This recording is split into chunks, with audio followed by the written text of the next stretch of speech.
Good morning and a gloomy Friday to you here in Pittsburgh, PA. This is Gajtka Game on the River's Edge, found at riversedgepgh.com. If you found us there, if you found us on Facebook, thank you so much for tuning in. I say us. As always, Tyler Zelenko is alongside on the ones and twos producing the show. I am Matt Gajtka, and to my right, stage left, is my brother, Dr. Mark. The doctor is in, making his annual pilgrimage, it seems like, to the River's Edge studios. Last time you were here, we weren't here. We were down over the hill at Millvale. So what do you think of Mr. Small's Theater here? Got a nice little place here, guys. You know, this is a little better than the closet. It's homey. It's the closet, yeah. You say that, but River's Edge actually did start in Brian Crawford's closet in his house. So we went from the closet to the art studio to now up on top of the hill. Oh, look at this. A historic place in Pittsburgh music. Mr. Small's Theater here in Millvale, which is a happening place. Mark's been looking at some real estate. You're telling me that Millvale is right up there in terms of trendy places to live. Off, I bet. You think so? Well, hey, it's right across the river from Lawrenceville, which we're told is the be-all, end-all. We'll see what happens with Amazon. Of course, yeah, that could really change some things. We're not going to talk about any of that, really, in the next hour. We'll get more into sports, but as you know, it's a little different here on Gajtka Game. Mark usually joins me, whether it be over the phone or in person, to talk about issues in sports medicine and keeping players healthy, how we can better thread that needle between protecting players and also protecting the integrity of the game, as we hear so often. That came up, in fact, just this past week at PNC Park, Pirates-Cubs, with the controversial slide of Anthony Rizzo of Chicago and the outburst, the uproar that came from that. I think that's a great week, or it's a great time to get into what went on this week with Mark in studio. So we'll discuss that. Mark's also just a general sports fan. He follows everything. We were watching, of all things, the NBA Finals last night, and it brought to mind the contrast between the two leagues that are in their final series right now. But we'll touch on all that. Also, a former Penguin reaches out to one of my colleagues at Pittsburgh Hockey Now, Shelley Anderson. Joe Vitale is the player I'm talking about, and he's had a really rough go with life after hockey. He's only 32 years old, but he's effectively retired because of an injury he suffered in a fight. So we'll chat about what went on with him and how that applies to hockey and where we should go with legislating these sorts of things and trying our best to protect the players from themselves in some situations. But anyway, my name is Matt Gajtka, if you're not familiar with this show. And you can find me on social media at Matt Gajtka, Gajtka is how you spell my surname. That's on Twitter. I'm also Matt Gajtka Media on Facebook, and you might even be watching via my page there. So thanks for tossing me the like. I'm a co-owner at Pittsburgh Hockey Now, also a contributor at Pirates Prospects, voice of the Riverhounds soccer team as well. So the busyness continues on. Yeah, I don't really take many days off, it doesn't seem. No, it doesn't feel like it. I'm going to do my best with this guy in town, though. So, Mark, let's get right into it here with hockey versus basketball. They're the two sports that run concurrently, if you don't throw, I suppose, all the European and overseas soccer leagues into the mix. If we're talking American sports. Yeah, if we're just talking North American sports, baseball's spring and summer for the most part, football's fall and winter, and then hockey and basketball run parallel. But they're so different in so many ways. And you watch this final, the Stanley Cup final versus the NBA Finals. Yes, it's plural in basketball. It's singular in hockey. One of those little quirks that... It's not a Pittsburgh thing. It's not a Pittsburgh thing. That's a hockey thing. I can say that much. But anyway, you see the Stanley Cup final with the expansion Vegas Golden Knights. The biggest star they have, if you want to call him that, is Marc-Andre Fleury, who I think for most people who watch hockey, whether it be casually or avidly, they knew of Marc-Andre. They knew that he was a good goalie, but I don't think we saw this postseason being in him to almost carry the Knights through certain situations here. No disrespect to the team, but that's kind of rare for hockey, though. Usually, and in the case of the Knights, it has been a team effort. We have a star on the Washington Capitals and Alex Ovechkin, maybe the best goal scorer ever if you look at context and era-adjusted things. But it's not about just him. And then you look over to the NBA, and you have LeBron and Kevin Love and I guess a few other guys, and they're in the final. Bunch of no names, yeah. Again, the final series again, the NBA Finals, going up against a super team in the Golden State Warriors, and we saw J.R. Smith of Cleveland basically blow that game last night with his mistake not knowing what the score was when he fielded that offensive rebound. Neither here nor there.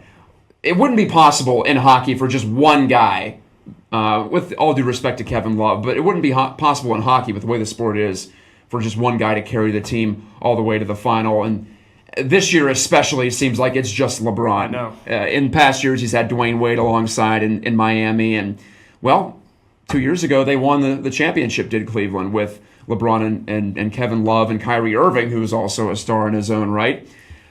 But for me, it illustrates just how different these two sports are. And my question to you, Mark, to start is, what do you prefer? Do you like to see the stars be able to have a greater control over the outcome? Or are you okay with team sports being more team sports in that truest literal sense? Yeah, I'm definitely more the opposite of a lot of people I've spoken to kind of recently within work and just outside. Is a lot of people like the NBA because of that reason. They like to see one player take over, and for me, I just feel like it loses a lot of it. Like, if you're going to want to watch one player, then why even have the rest of the people on there? Why don't you just play one-on-one and just watch those two people just go at it?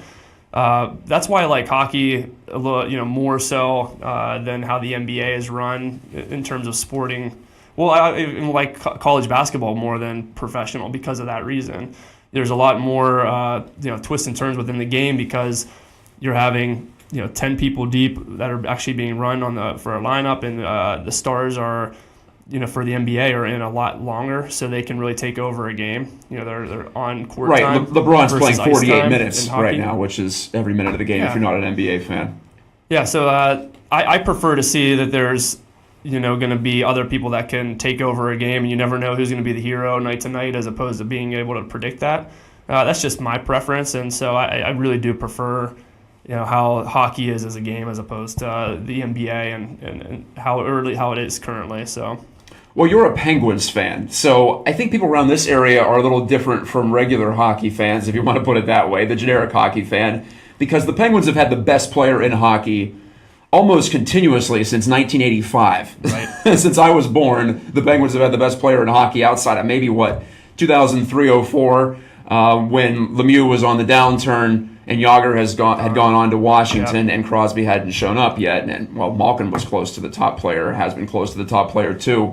So I think Penguins fans are a little bit more about the name on the back of the jersey, if I may borrow a phrase from my friend Dan Kingerski at Pittsburgh Hockey Now. He always talks about the Jersey Mafia with Penguins fans because, are you a Sid fan or are you a Gino fan? That was going on for a while too. Right.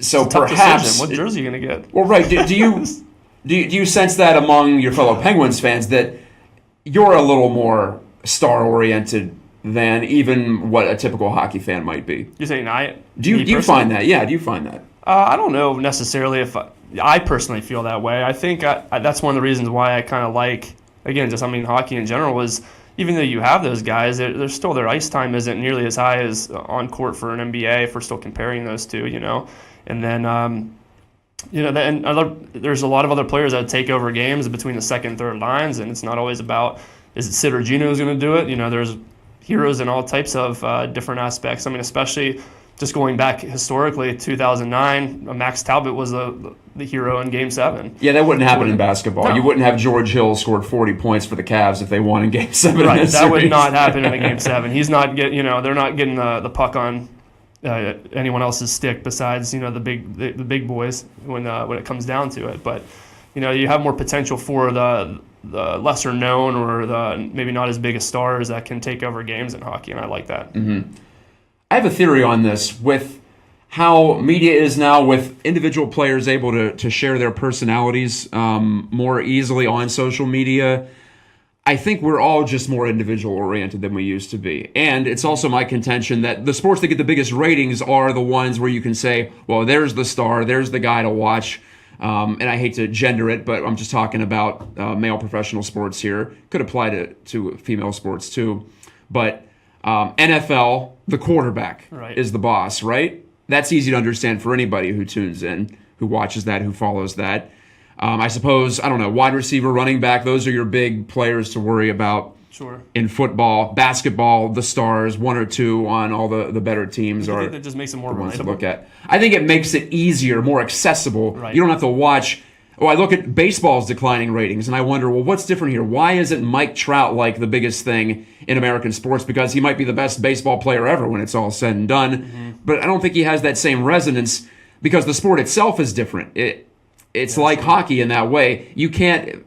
Baseball is democratic. Everyone gets a vote in our country. Everyone gets an at-bat in baseball, whether it be Mike Trout gets the same impact on a game in terms of opportunity compared to Andrelton Simmons, the shortstop of the Angels. And is that good for the sport? I'm not sure if it is or it isn't when it comes to selling it to the general public. That's my contention. Yeah, I mean, maybe for fans it's definitely not as beneficial because it's a business. But for me, as just a sports lover and being someone who plays all the time, anything that comes up, I really like that, because then you're also having like any opportunity can be for you to step up and have that that chance, and that's always fun. Well, for me, I get my individual fix from individual sports. I watch a lot of golf and a lot of tennis. Yeah, maybe that's me too. Right, so it's not like I need that, not like I need to just be worshiping at the altar of a star, because I'll watch Tiger Woods or Dustin Johnson in golf, or I'll watch, any of the top players in tennis, male or female. That's where you can get that if you are a fan of those sports, where it's just you flying solo, basically, outside of doubles in tennis or a Ryder Cup, those types of team competitions in golf. So perhaps it's just what you like and what you're into that can lead you to have different thoughts on what team sports should be. But I think I'm right on the theory that it makes it easier for everyone to get involved, as opposed to just the diehards when it is a star-driven sport. Yeah, definitely. Here's what I think they should do. Okay. Proposal. The individual sports, right? You just brought up the Ryder Cup. How fun is that to watch, like, two guys that are competing, and as it's like a team I love situation, because and it's individual. different, right? Well, why don't we do the flip side and then do like a one-on-one tournament with everybody from the NBA, and then see what happens there, and kind of make that its own little thing. One-on-one, or I would even do 2-on-2 or 3-on-3. Yeah. Well, there is a 3-on-3 league, and it's like the old timers. Allen Iverson is playing in this league. I forget what it's called, but it's going on right now. I've seen that too. I don't know if you've heard of that. Yeah, I can't remember what it's called. Right. It's like a threes or something along those lines. I'll have to look it up at the intermission here. But, so there is that. Well, that's why I like 3-on-3 hockey too. Sure. More so than how the 3-on-3 hockey is about as few players as I've won on the ice, because it can get really stretched out, and it's a different sport, really. Whereas with basketball, I'm not sure it's that different. It is a different setup and scenario there, with it being 2-on-2 or 3-on-3. But I don't know if it's that different from the product that we see right now. Court. Yeah, half court, right? Like you're playing Take it out. Like you're playing check out the ball in your backyard. But you still the check. I just think it's so perfect with the way these finals are, because of the presence of the expansion Golden Knights, who none of us really saw this coming, unless you were. I don't even think the Knights themselves saw this coming. Perhaps they sold themselves on it as the season went along, and they say, hey, we're pretty good. We're doing this all right. But their own owners said, we want to take 6 years to make the Cup final. Jeez. They did it in one. I didn't even know that quote. Yeah, and I even thought that was ambitious. I thought, well, some teams, the St. Louis Blues haven't made the final since 1971. Can you imagine the pain of a St. Louis Blues fan right now? It's easy for me. I realize this now as I've talked about it over and over again. I've said, I don't care. The Knights, that's great. Great for hockey. Great for the game. Well, I also follow the Penguins, and they just won back-to-back championships. It's easy for you to sit here and say that. Yeah. We're all fat and happy, whereas the Blues, or the Capitals have been to 2 finals ever, and one of them is right now. I tell you what, if they still had one in their history, I'd be even happier. Yeah, well, I don't think you're alone. I think what's really fun about this Vegas phenomenon, too, is it's like Pittsburgh West with all these players out there. Mm-hmm. And the Dick's Sporting Goods in McCandless is selling Marc-Andre Fleury Vegas Golden Knights T-shirt jerseys and jerseys. So there's a demand here right now. Sure. Speaking again to the Jersey Mafia. Is that unique to Penguins fans? I don't know. I think it's just a successful team. You get attached to the players, right? I mean, do you see other markets flocking around people who leave as well as Pittsburgh does sometimes? Like, do you see homecomings as good? Because I just don't have experience with other teams and seeing a player who had left and then come back. You know what I mean? I think if it's a really good fan base, you do. If it's a really dedicated fan base. I mean, because we see it in Pittsburgh all the time. Mm-hmm. Especially 2 examples this year between McCutchen and Flower. Right, and both were tear-jerking. I know. Literally. They had to actually start the game and force it to stop. Otherwise, I think they'd still be standing right now for Flower. And McCutchen, for that fact. He had to doff his cap, I think, 3 or 4 separate times when the Giants were in about a month ago. So your point's a good one. I've seen it. I saw it firsthand when David Freese returned to St. Louis playing for the Pirates. Okay. he could not get in the batter's box. They would not stop giving him a standing ovation. If you're not familiar, David Freese from St. Louis had the series-winning or a series-saving hit, and then a big home run in 2011 to help the Cardinals win. So didn't he win the MVP that year for the playoffs or whatever? He was MVP of the World Series, and I think of the NLCS as well. So there you go. As a St. Louisian, I don't know what the word is there. Do you have any idea? That sounded really smooth. We'll go with it. I'm making it up on the spot. That would have been like if, I don't know, Brandon Saad was the Conn Smythe winner and the Penguins won the Cup, something like that. So that's even a different level. And we saw it with Neil Walker, too, coming back to town. So I think it's just, if you get attached, if you're a diehard, then, when the players leave, you're going to follow them. And also, it doesn't hurt that Marc-Andre Fleury is incredibly charismatic. Yeah, that really helps. Yeah, he's personality-wise, I don't know if it gets any better. So if you're a Penguins fan, you almost have the best of both worlds because you have the ultimate team sport, if you want to call it that in hockey, which I think it might be. It's close to it in terms of just the mainstream ones. And also you have the stars. If you want to follow it that way, you can follow it that way and just say, what did Sid do tonight? What did Gino do tonight?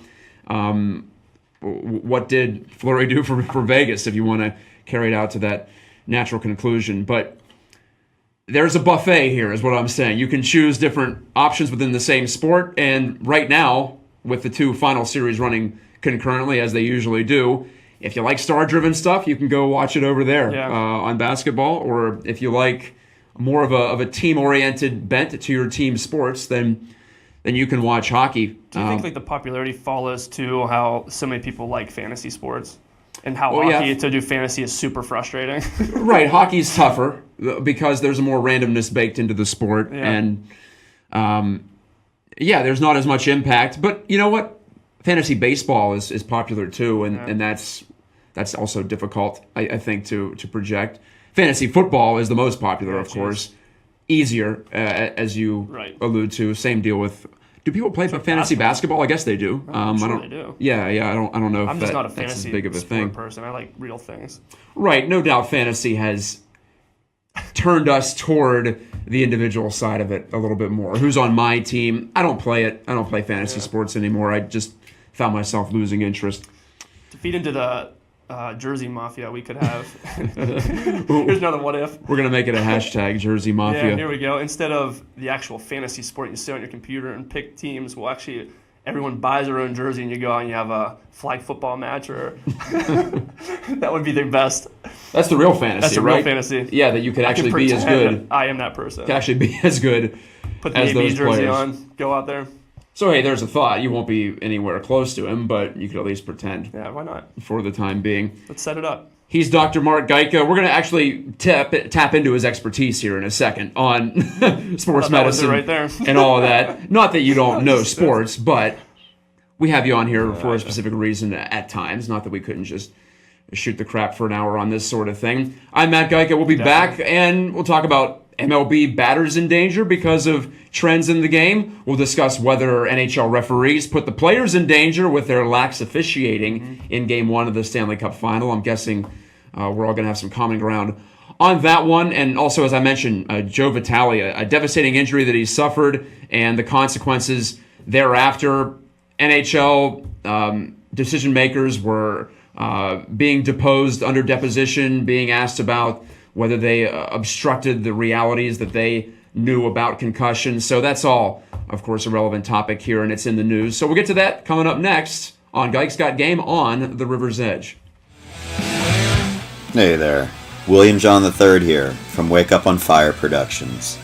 I want to talk to you about Yins Fest 2018. It will be at Mr. Small's on June 30th. We love the buzz that's burning in Pittsburgh's music scene right now, and we want to put on a different type of festival. We are booking over 24 musical performers who we don't think are receiving the media attention that we think they should. And we aren't leaving out poets, writers, artists, and local vendors to give you a real taste of the Pittsburgh Underground. Yins Fest is Pittsburgh's music festival alternative, hosted at Mr. Small's entire campus, including the theater, the funhouse, and the brand spanking new war room.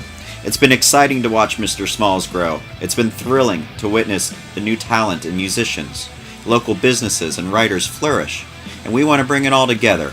Mr. Small's, June 30th, all ages. Doors are at noon, and it goes well into the evening. Make an entire day of it. They have several full bars, they have food, they have indoor and outdoor activities. What more could you want? Come discover your new favorite band before everyone else does at Yinsfest 2018, Pittsburgh's music festival alternative. Back in Millvale, Pennsylvania, I'm Matt. He's Mark. We came from the same womb. Her name is Sandra, by the way. Hi, Mom. I know you're out there probably checking us out. I don't mean to embarrass you there, but this is the River's Edge, and you are watching or listening to Gajtka Got Game. This is my weekly show. We go far afield in the world of sports. We go off on tangents. No apologies for that. And unapologetic. Well, when I say I'm actually very apologetic in real life, but not on this show. You have something in your life to be unapologetic about. Yeah, it's nice to do one thing where I'm a little brash and a little over the top, if you want to put it that way. Yep.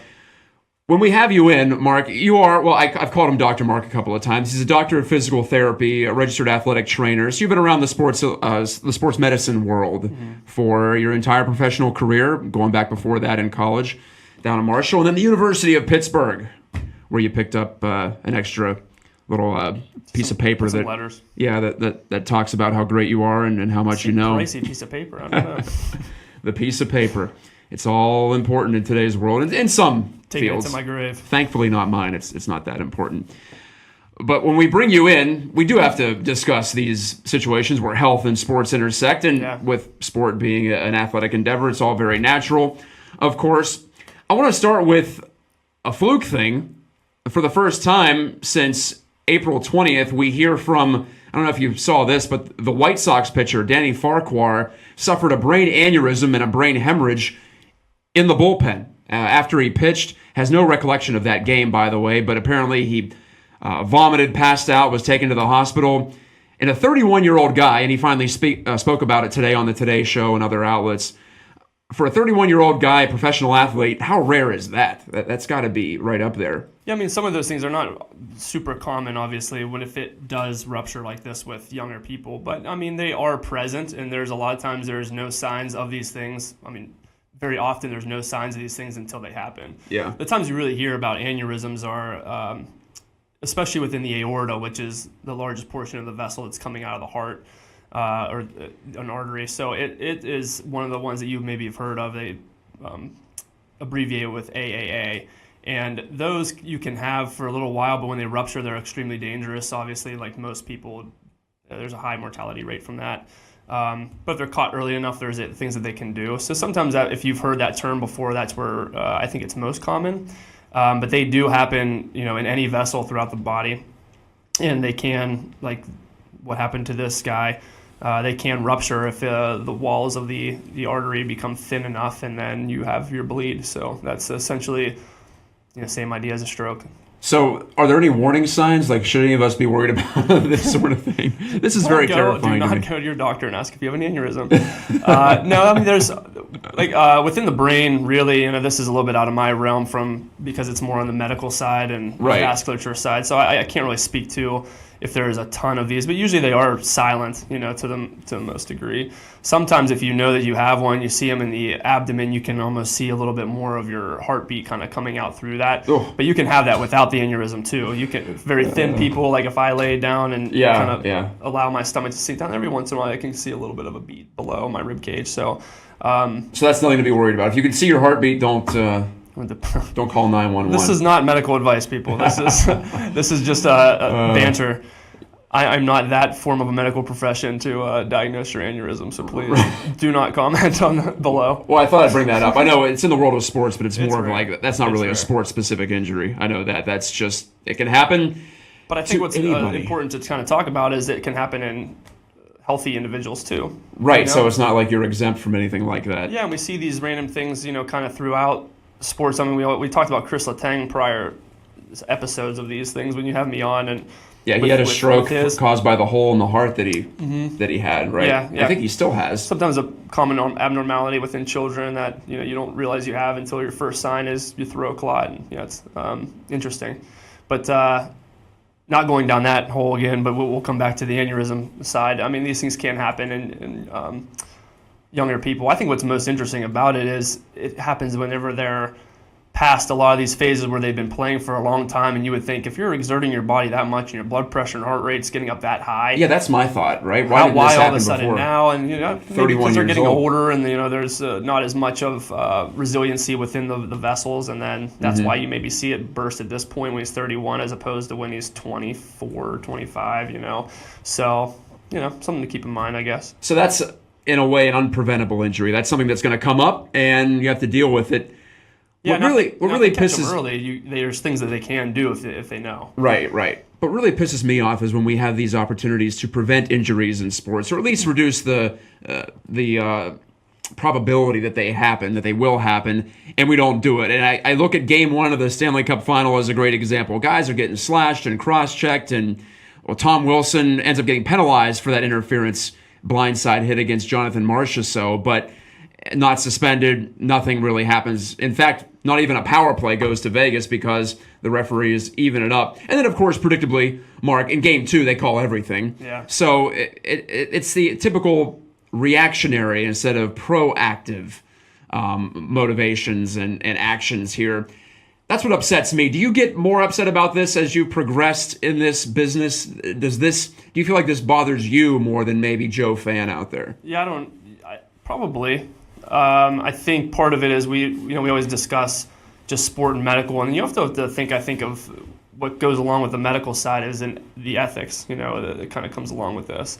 And if you did some of these things that these people were doing out and walking on the sidewalk, yeah, it'd be assault. That's like I mean, these are like, you're talking about misdemeanors, potentially felonies if there's an injury, and I mean, if you did something like that and caused a brain injury to somebody out on the street, what would be the repercussion there? So I mean, there is going to be some leeway because these guys are optionally going into these things and saying, I want to play this sport and I know the dangers and the risks. But shouldn't there be something where we can have a common ground where we're keeping some people healthy, especially now that we know all these issues with, I mean, we keep coming back to it because I think it's just going to be a topic that we should continue to talk about because it's important, is brain injury.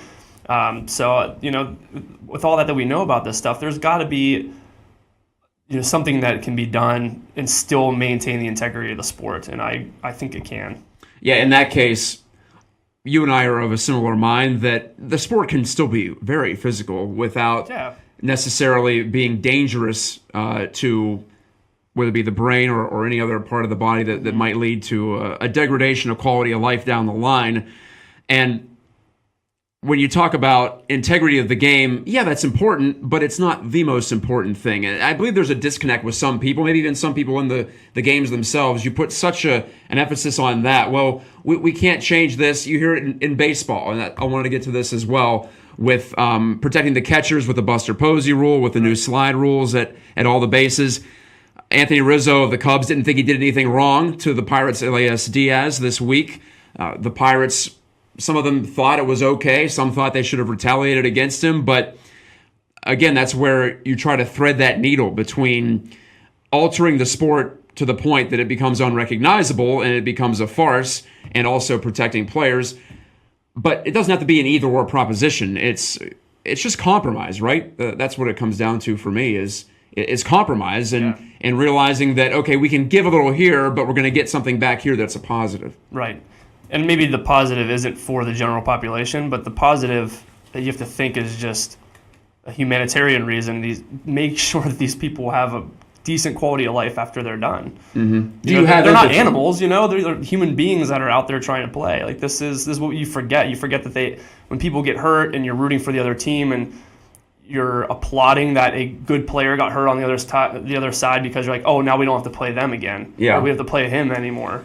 What point? That's to me, that's crossing a line that you have completely taken out that person as a human being from the situation, and you're just watching it as, I mean, are we any better than the gladiators in the arena killing each other? To some degree. I mean, that's obviously a harsher example, but yeah, honestly, if you're taking and dehumanizing the players, then really, what are we any better?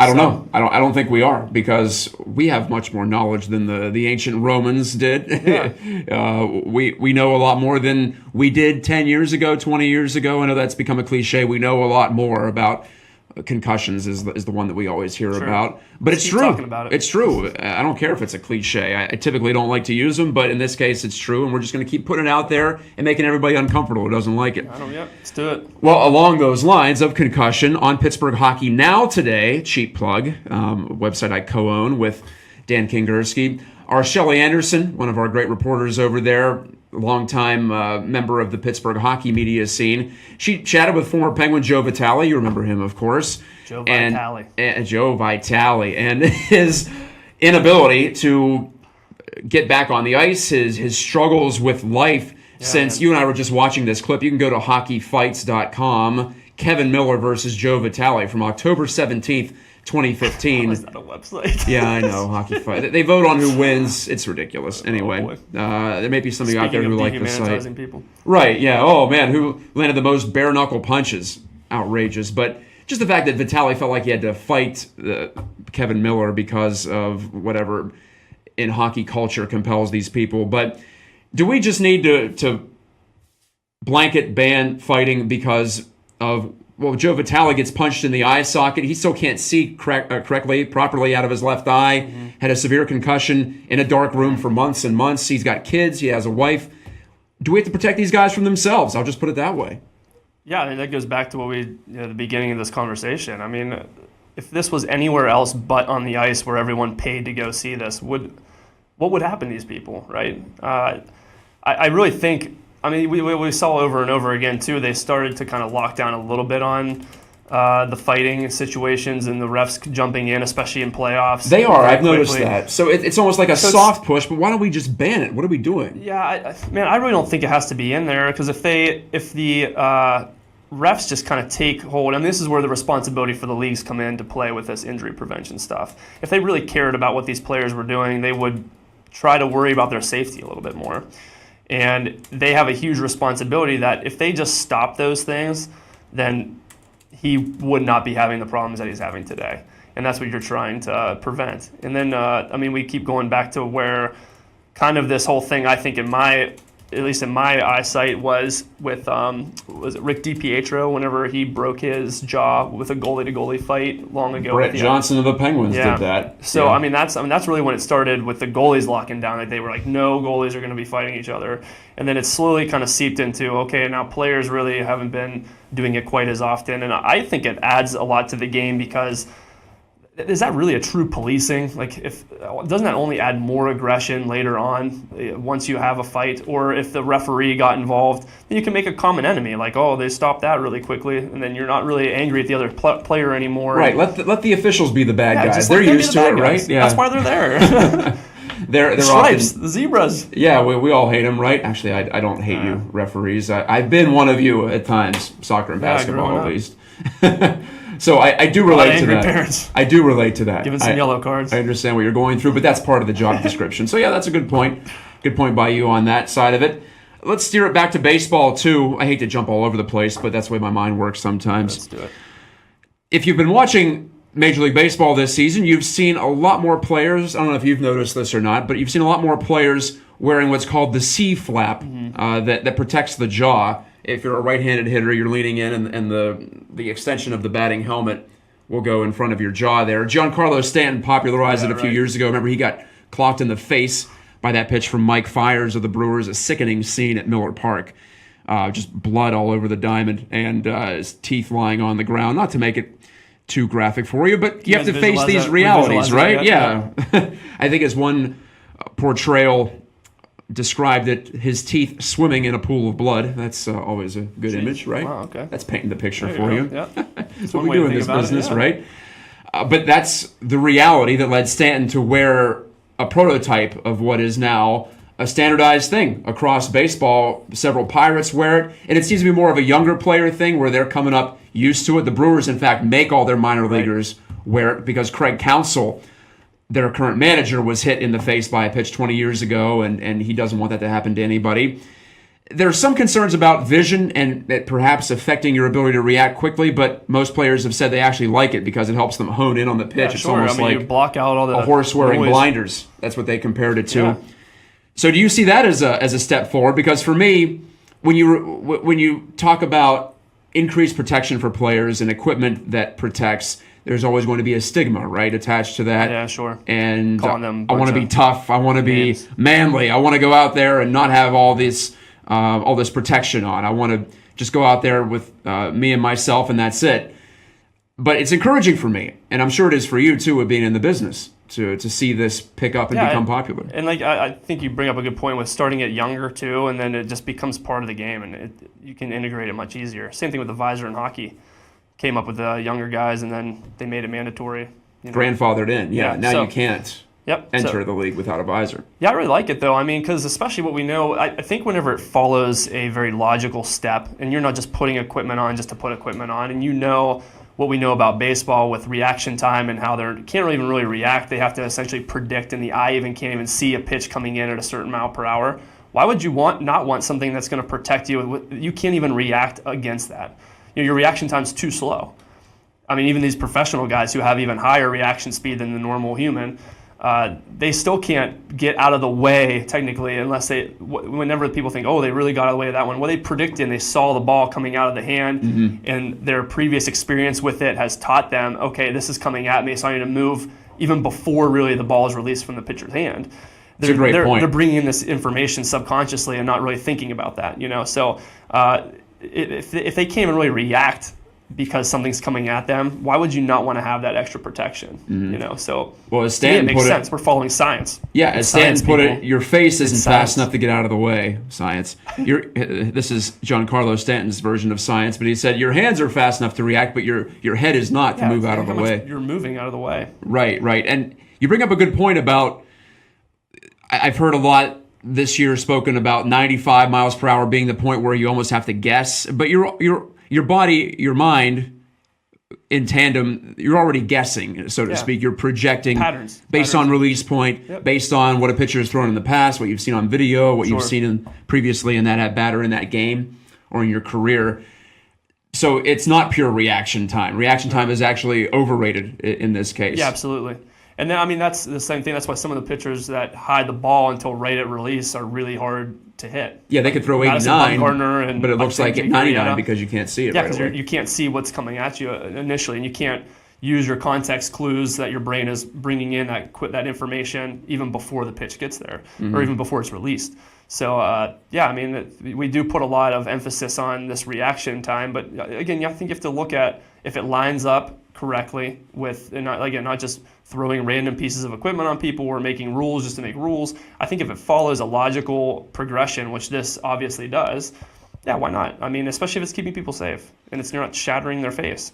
So there's an interesting story there on theathletic.com if you want to search that about the C flap and how it's getting instituted organically, really. It's not mandated by the league, so that's encouraging for me. I feel like the new generation of athletes are more in tune with having that work-life balance, if you want to use a word from real life that we all use. You know what I'm talking about, though, where they have the future in mind. I don't know if it's better education, if it's just seeing players of older ages. What they're dealing with. Right, going through, well, look at these poor guys coming out of football from 20, 30, 40 years ago. Yeah. Some have killed themselves because of this.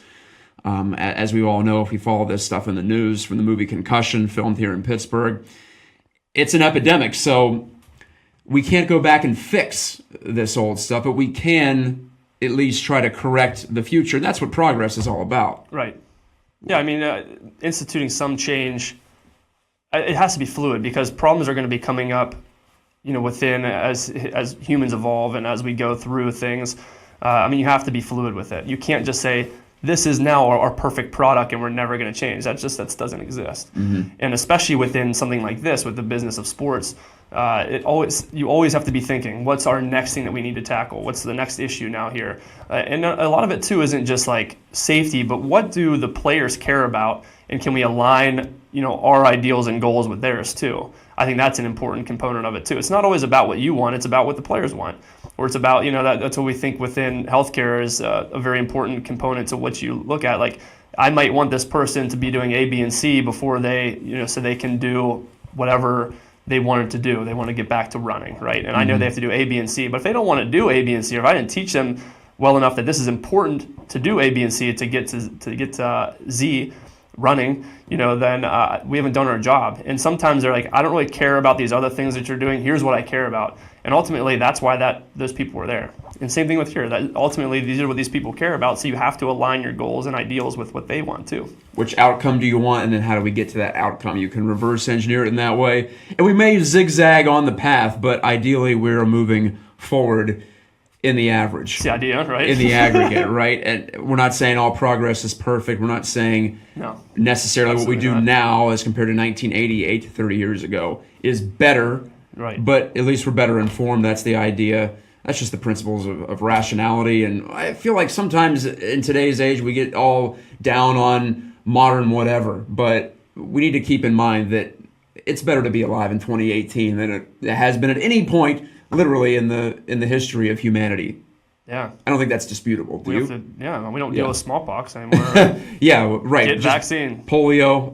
Thank you, Dr. Jonas Salk, Pittsburgh's own. That's his first ever mention nice on this plug. program. Like How about that? Yeah. Smooth. We're doing all right. God, we're so good at this. We'll be back for our final segment on Gajk's Got Game. It's actually Gajk's plural. 2 Gajks for you for the price of 1. Double Gajks. Matt, Mark, back to wrap this one up. I don't even know what we're going to talk about in the final segment. We'll make it up on the fly. Heaven forbid. This is the River's Edge. Hi, this is Jean-Paul DeRover. Listen to me play all the instruments and make all this music live on stage during the Filter International Music Festival from May 30th to June 3rd, a 5-day celebration fusing live music with modern technology. Check out the link on the River's Edge website for more information about the festival, and join me along with artists representing 30 cities worldwide. See you on May 30th, and thanks for listening live to original music right here on the River's Edge. We're back to put a wrap on this thing. I am Matt Gajtka. He is Mark Gajtka. This is Gajk's Got Game. You can put the apostrophe after the S here for you grammar nerds. It's gone from singular to plural. Yes, I am a grammar nerd. Unapologetically, as I've said. I am the exact opposite. Yeah, well, we're working on it. You communicate well. Maybe same kin, differences. The details might be a little off, but I know what you're saying, which is the most important thing. Right? That's the essence of communication. I'm doing a job because you're understanding, so I'm communicating. Right. That's all. That's the essence of language. That's all it comes down to. You know what I mean. Even though some of us may be a little more anal about the P's and Q's. That's your thing, though. It is. Yeah, I've always been a detail-oriented guy, and I've always in some things. remembered facts and figures a little bit easier than most. It's the gift I have. We all have gifts. What's yours? We gotta. Still to be determined. To be determined. We're all looking for our gifts, maybe. Humor to any situation. Yeah, hopefully. It's hard to do. There you go. Bedside manner. Well, yeah. Bedside manner. That's what they love about this guy. Usually I think they're like, you're doing okay. And I'm like, so are you. Yeah, a lot of times you're doing okay functions as a huge compliment. And in our world, some people aren't comfortable. Just fine. Some people aren't comfortable unless they're criticizing something. So when you get a little bit of good, you have to just you take that, run with it. Put it in your pocket for later. I think. And you bring it out on a stormy day. Yeah, like right. Today. We you can save pull those little tidbits out. It's dark. It's humid. It's stagnant. I always say I love summer, but then I forget about these days that pop up in a Pittsburgh summer. Is this exclusive to the Eastern Seaboard these days, where it's just like, oh? God, I've talked about this with people because I was let it be sunny at least if it's going to be humid. Yeah, this crap. Yeah, I mean that's what I talked about too when we were back in California. Like, look, it's been raining for 3 days. You're like, it's been raining. It'll rain for 15 minutes and then it's sunny for 7 hours. Yeah, right. And then it rains for another 20. Like here, you're like, it can be gray for 1 week to 2 weeks, forever, potentially 3. And this time of the year, it's really frustrating too because you have the big, bright, sunny days. And you're like, yeah, summer's here, and but then you realize these days happen throughout the year, and you kind of, I tend to build up summer in my head more than it actually is. Who doesn't? But can you blame me after the winter we just had? Well, he wouldn't know. He was out in California. It was perfect. Yeah, it was perfect every day. I was on that trip with the Penguins in January. Visited Mark and his fiance in San Jose, and San Jose, wonderful weather, I have to say. I thought it was crisp. It was clear. I like Los Angeles too. It's just it gets smoggy. Everyone knows this with Los Angeles. San Jose, the South Bay, people don't realize too. It's not like San Francisco. It gets really clear down there, very sunny. I mean, it's not like you don't really get the marine layers, as San Francisco does, and up in that northern portion of the bay, it's a lot more rainy and cloudy. It can be cold. I went to San Francisco for Pirates Giants 2 years ago in August. I was freezing. I thought, this is terrible. Why would anyone want to live out here? Yeah, San Fran's a different animal. I don't really prefer that as much, but. Well, we're talking about Cali's great. The weather, I guess, here on Gajtka Game. Yeah, that's why I'm coming through. Right. He's currently out in Philadelphia at the moment, or whereabouts. I have Pray for him. 2 Pens flags flying on top of the car. Still haven't yet to get a window broken. Well, it's not hockey season right now. Maybe it's still Philly. If you would have had it during the playoffs, maybe it would have been a different outcome. Yeah, sure. For you there. You and I, we like individual sports, as we talked about in the first segment, how we like our team sports to be more team-oriented, but we also love individual sports, and this time of the year is great for golf. We have the Memorial Jack Nicklaus's tournament going on right now. We had the Masters. We had the Players Championship. U.S. Open's coming up at Shinnecock in a couple of weeks, Long Island. Yeah. That'll be fun, too, one of the real historic courses.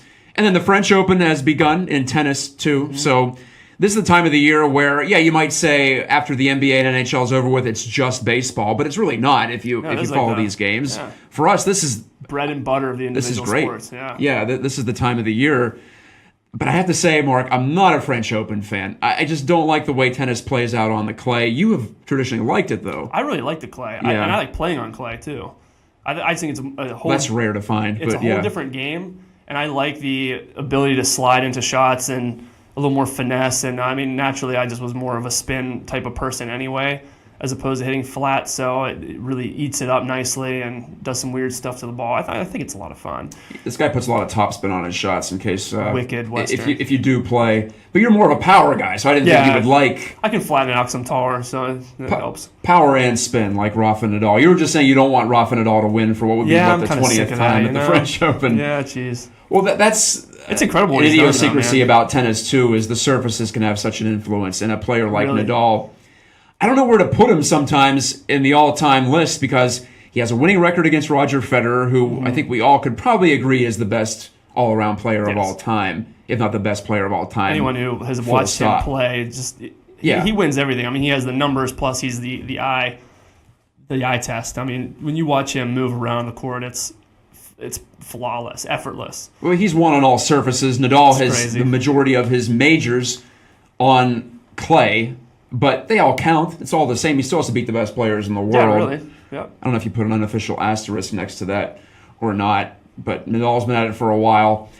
I love how now individual sports are more like team sports where the players have longer careers. Tennis especially. It used to be really short time span, but now you have Roger Federer winning slams into his late 30s. Yeah. You have Nadal still playing on more than a decade into his career.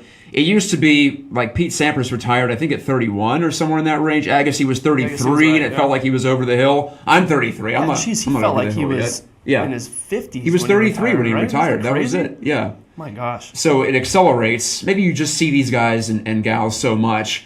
But Serena Williams, maybe still the greatest player in the game, and she's got better last 36, 37. Venus Williams is still playing at 38, 39 years old. And what she's done, too, with managing an autoimmune disorder while playing has been something, incredible to be on that journey with her and watching that, as just a fan. It's I remarkable. think that's so cool. I think individual sports, too, are in a position to be more popular because of the social media aspect that I talked about. You can get a greater insight into these players' personalities than you used to. Mm-hmm. That's the way I feel about that. And then you have golf. Tiger Woods is back. I'm following every swing. Yeah. Because I've said on this show, unabashed Tiger Woods fan. Still am. Fanboy. I'm sorry. That's just one of those where it's non-negotiable. I'm going to be rooting for him to do well no matter what. Yeah.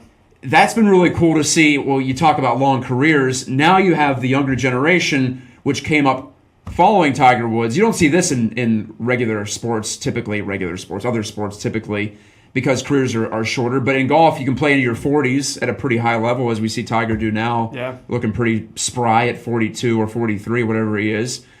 So you can have where a player grows up watching and then grows up and competes against said player. Right. So that adds to it for me. Yeah, it's kind of cool, isn't it? A lot of these guys are saying how they looked up to him, and then all of a sudden they're playing against him.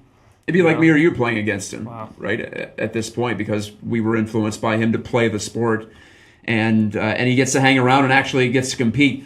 I'm just pulling for U.S. Open. If we can see him down the stretch against like a Dustin Johnson or a Jason Day, I tell you what though, Ricky Fowler. If I was any decent at golf and I was playing Tiger on Sunday, and I was in his pairing, I would wear red too. You'd be like the Patrick Reed character, looking right in the eye and just be like, "It's game time, buddy. I love you, but it's game time." Easy to see from here or say from here, but I don't know if that would play out in real life. I wear red pants too. I'd do the whole thing. Red pants. Red pants, red shirt. You look like the Cleveland Indians of the 1970s. It'd be obnoxious. The blood clot outfit. NBC would have to change the hue coloring on their feed. They'd have to turn down the brightness.